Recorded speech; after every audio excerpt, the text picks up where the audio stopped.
Vemos la respiración normal, que hablamos hace un momento.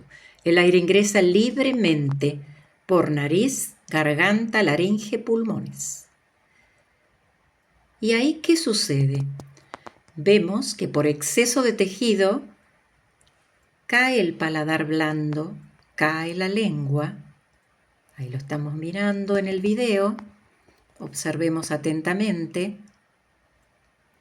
hasta que se va a producir el ronquido, la vibración del velo del paladar contra la lengua, que cae sobre el velo del paladar, produciendo ese sonido tan molesto, pero también tan insalubre, que de allí podemos pasar a la apnea obstructiva del sueño.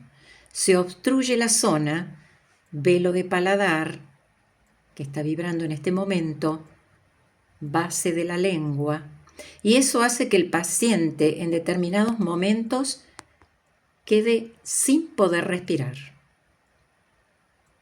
Al no poder respirar, se va a despertar varias veces durante la noche.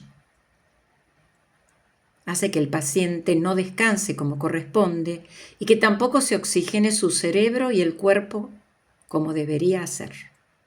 Existe un dispositivo de avance mandibular que se puede probar. Caso contrario, lo que se hará es la consulta al otorrinolaringólogo especialista en ronquidos.